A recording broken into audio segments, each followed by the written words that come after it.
There come certain moments in life, regardless of how much respect we extend, how much compassion and attention we offer, the individual before us chooses to overlook our presence entirely. They grow so accustomed to having us around that they begin taking us completely for granted. They diminish our significance and assume that no matter how much we're neglected, we'll remain waiting patiently in some corner indefinitely. This represents a misconception that carves a profound wound in one's spirit. In the content I'm sharing with you today, you'll discover 10 powerful approaches rooted both in the unwavering stance of Stoic philosophy and in Carl Jung's depth psychology. These approaches will evoke precisely these feelings in the individual who undervalues you: the fear of losing you, the sensation of losing control, and profound regret. However, I want to emphasize this point with absolute clarity.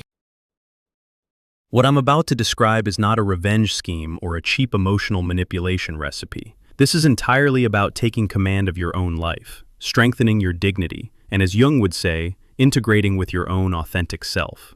Now, if you're ready, let's begin with the first stance that will shake those who dismiss you, which is the 10th point. 10th approach: apply strategic silence. Very few actions possess the power that silence holds, especially when utilized consciously and deliberately. When someone treats you carelessly, when they disregard your existence, they anticipate a reaction from you. They expect you to defend yourself, to question why they behaved this way, perhaps even to plead for some attention. But when you respond with silence, something remarkably interesting occurs. That individual loses command of the narrative. In Stoicism, silence isn't an act of submission, quite the opposite. It's mastery over oneself. As Epictetus said, it's impossible for a person to learn what they already believe they know. When you remain silent in the face of disrespect, without putting it into words, you're essentially declaring this: I don't align with this low-frequency energy, and I'm prepared to continue my journey without needing your approval. Recall Carl Jung's concept of the shadow. When you stay silent, the person facing you is left alone with their own darkness, not responding to empty messages, not trying to explain your absence to someone who doesn't care about you, not feeding conversations that only exist when the other party desires them. All of these communicate that your inner peace is far more valuable than someone else's toxic presence. So, what happens to the person who ignores you? A disturbance begins within them. Seeds of doubt start to sprout. Why didn't they respond? Why did they disappear? Did they perhaps find someone better? What are they doing, withdrawn into their own world? These types of questions start gnawing at the ego of someone who's grown accustomed to receiving your time, attention, and affection for free. Silence transforms into a mirror, and not everyone has the courage to look at themselves in that mirror. But you're ready, because you know that true power lies not in external applause, but in internal control. When applying strategic silence, you don't create distance to manipulate people. You create distance to protect yourself, and in this process, you become liberated. This is precisely why you become more valuable. 9th approach: stop explaining yourself to those who refuse to understand you. One of the greatest emotional traps is attempting to convince others of our own worth. Over-explaining, feeling compelled to justify every choice we make, defending every step we take. Yet ancient wisdom is crystal clear. You shouldn't expend your energy on someone who's sworn not to understand you. As Marcus Aurelius said, if it's possible to change it, change it. If not, accept it. But never wear yourself down. When you stop explaining yourself to someone who doesn't appreciate you, you send them a very clear message. Quote 1. If you're tired of trying to convince others, write enough in the comments. This stance disarms the other party. The person who's grown accustomed to seeing you as always available, compliant, trying to please, suddenly asks themselves, what changed? The most beautiful part is this approach doesn't need to be aggressive at all. It simply needs to be resolute. If someone criticizes you groundlessly, don't engage in argument. Simply smile gently and continue on your way. If they approach your decisions with skepticism, don't try to convince them. Keep walking with confidence. Non-reaction sometimes burns more than thousands of logical arguments. Most often, those who don't value you expect you to react with fragility, to go on the defensive, even to apologize for things you didn't do. But when you stop being accountable, you demonstrate that you no longer need another's gaze to feel complete, and this unnerves them. Deep down, people realize you're at peace with your own decisions, and this makes them ponder. Even sometimes, though you haven't spoken a single harsh word, they feel rejected, because the silence of your maturity echoes louder than any quarrel. There's no logic in trying to explain your worth to someone who chooses not to see it. You're not obligated to prove anything. You're only obligated to live with integrity. And the person who doesn't appreciate you will begin questioning themselves, but perhaps it will already be too late. Eighth approach: live for a purpose and turn your focus toward yourself. Nothing surprises a person more than witnessing someone they didn't value flourishing without them. When you direct your attention and energy toward your own goals, projects, and personal development, you send this message to the universe and to that person: I am sufficient unto myself. And this demolishes the ego of the person who assumed you were dependent on their presence or approval. What Jung called the individuation process is precisely this: finding your own center. Control what's in your hands. What's in your hands is your time, your energy, and your focus. Instead of spending this trying to please someone who doesn't care about you, invest in yourself. Read more extensively. Pay attention to your health. Develop new skills. Explore new environments. Prove to yourself that life continues and can be wonderful even without someone who doesn't appreciate you. This is precisely where the helplessness on the other side begins, because that person realizes you're not just moving away, you're ascending. While they pushed you to the background, you're learning to put yourself in first place. Those who undervalued you begin to see you quietly shining, making no references, creating no drama, not begging, simply living. And this stance is far more powerful than any speech, because this shows you're not pretending to continue your journey, you're genuinely continuing your journey. Furthermore, living with purpose creates a natural shield against toxic relationships, because when you align with your own life mission, your peace becomes priority, and anyone trying to pull you down naturally falls behind. True power is living well even when others doubt or distance themselves, because the best response to being disdained is personal evolution. And when you begin flourishing without needing anyone, those who didn't appreciate you will desperately want to be part of your life again. But perhaps that door has already closed. Seventh approach: draw your boundaries without feeling guilty. One of the most transformative actions you can take in your life is learning to say no. Saying no to those who use you, to those who only appear when they need something, to those who don't respect your feelings, yet still expect you to always be there. This isn't merely a word, it's a matter of self-discipline. It's the power to act based on reason, not on guilt or the fear of displeasing others. Most often, those who don't value you rely on your difficulty in setting boundaries. They've grown accustomed to your endless patience, to the door that's always open. But when you begin drawing clear and non-negotiable lines, reality shifts, and for them, this shift is unsettling. When someone crosses your boundaries repeatedly, staying silent means permitting mistreatment. When you establish boundaries without guilt, you're declaring, "My well-being is not negotiable." This creates a powerful psychological effect. The person who's been taking you for granted suddenly sees they can no longer act however they please, and this revelation generates enormous internal conflict for them. Emotional boundaries are essential for mental health. They're declarations that your time, energy, and emotions have value and shouldn't be squandered on those who don't reciprocate. When you implement these limits firmly, those who don't appreciate you begin experiencing a strange feeling, the feeling of no longer having unlimited access to you, and this often triggers the regret you seek. The beauty of this practice is you're not being cruel or vengeful. You're simply being honest about what you'll accept and what you won't.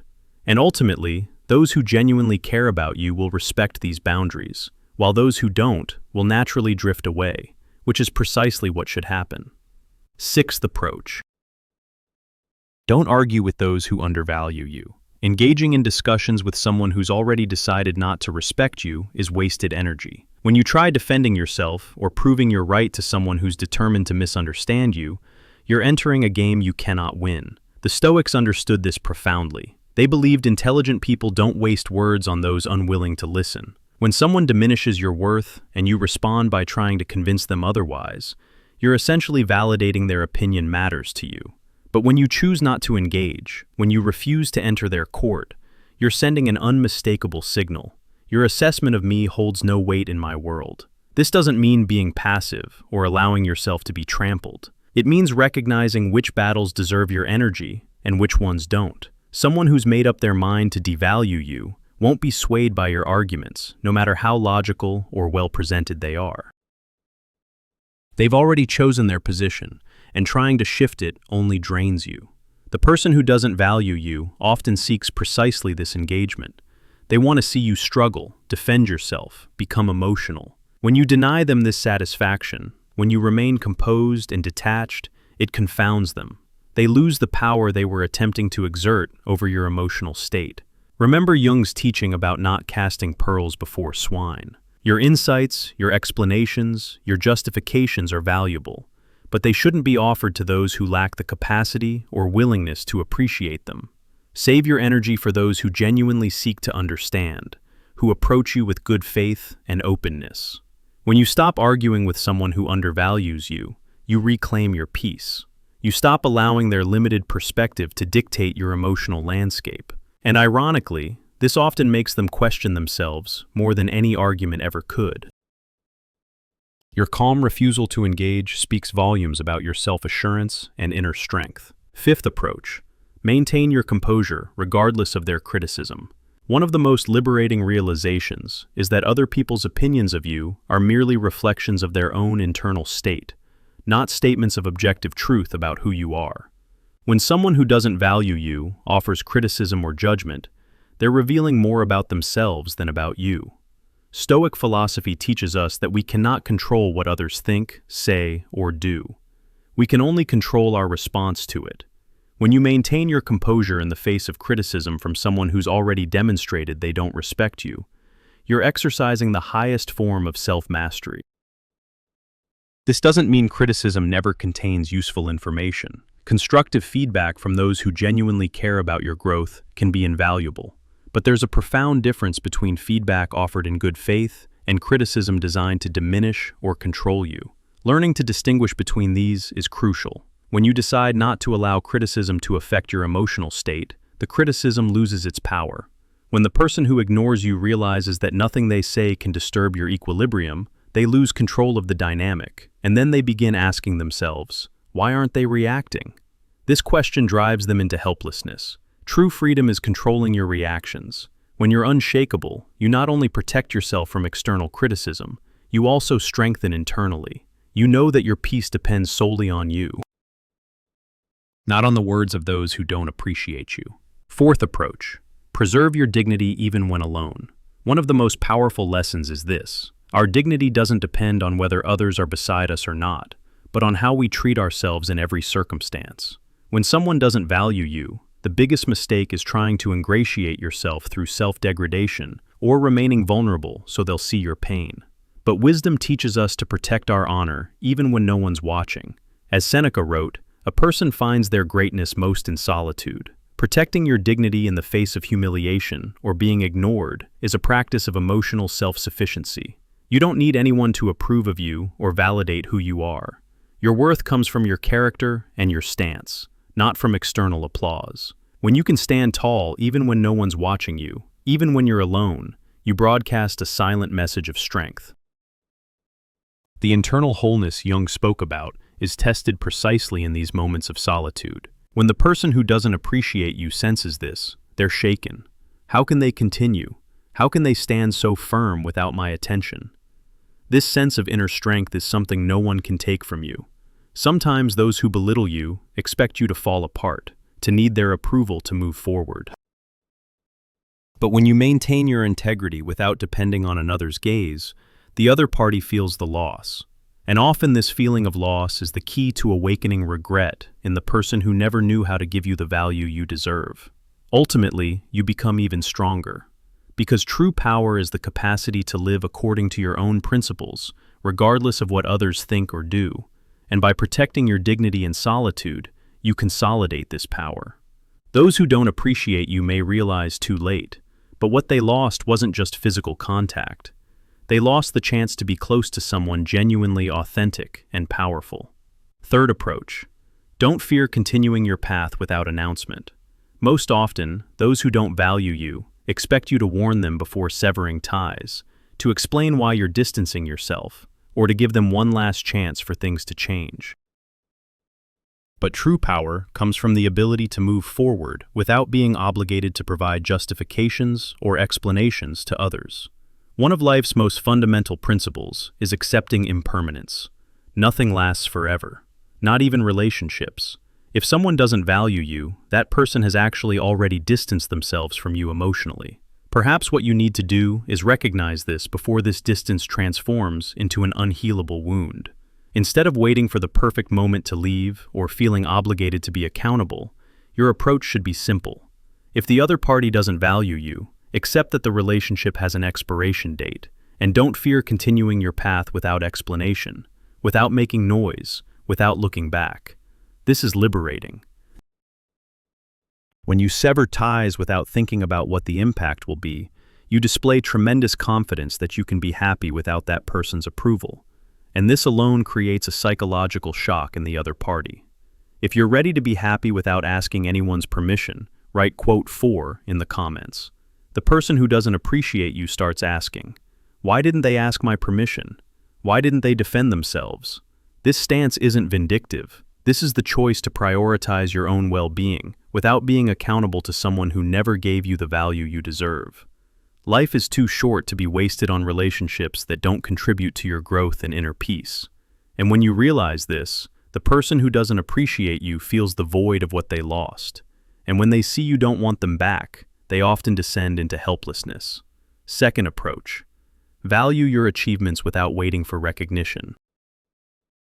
When someone doesn't value you, one of the biggest traps you can fall into is waiting for that person to acknowledge your victories and accomplishments. But true satisfaction comes from knowing you did the best you could, independent of being seen and applauded. When you accomplish something meaningful and choose not to wait for recognition, you free yourself from the need for external validation. This doesn't mean being arrogant or indifferent. This means being conscious that your journey and your achievements are valuable in their own right, not because someone else approves. Those who don't appreciate you generally ignore you when you achieve something important. They expect you to seek their approval or to feel incomplete because you didn't receive their support. But when you behave as though your victories are already sufficient for your own happiness, you create such a distance that the other party begins questioning, why don't they need my approval? The beauty of this is this. As Jung said, when you align with your own authentic self, you no longer need masks or applause. Your worth isn't dependent on what others think about you. Your peace isn't dependent on their reaction. This creates a visible and powerful tranquility. When people around you realize you don't need them to be happy or successful, this makes them think.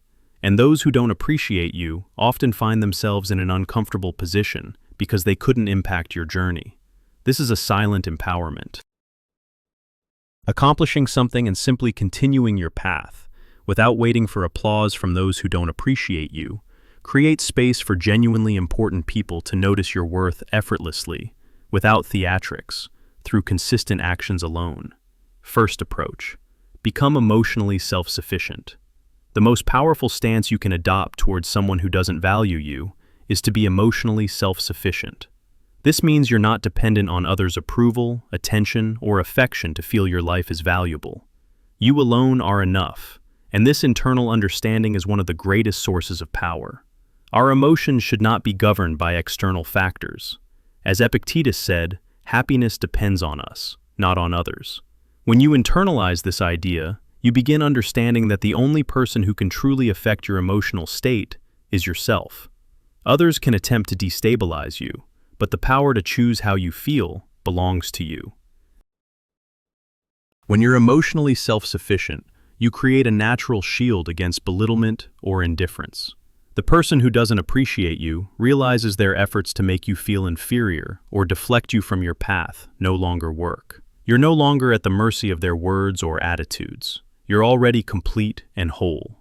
However, emotional self-sufficiency doesn't mean isolating yourself or closing yourself off to the world. It's accepting that you can give yourself the compassion, respect, and approval you need without depending on others. This creates impressive inner strength, because you now begin living according to your own values and standards, not according to others' expectations or evaluations. And when you do this, the person who doesn't appreciate you feels they've lost control over the situation. You're no longer shaken by lack of attention. You don't need their approval to feel good. This genuine stance of self-sufficiency is often what truly leaves the person who ignores you helpless, because this is an irreparable loss, the loss of their control over your well-being. When you apply this principle, you don't just become stronger, you also become a powerful example of how to live a life built on emotional autonomy and self-sufficiency. And consequently, others begin seeing in you an unshakable person, a model of confidence and self-assurance, which is often what those who don't appreciate you fear most. These are the 10 approaches drawn from ancient wisdom and the depths of human psychology that will solidify your stance against those who make you feel worthless. Which point will you apply most? Write its number in the comments. If what I've shared resonated with your story, you can join this journey by subscribing to the channel. Don't forget to watch the video you see on screen. There's much there for you to gain as well. Until we meet again.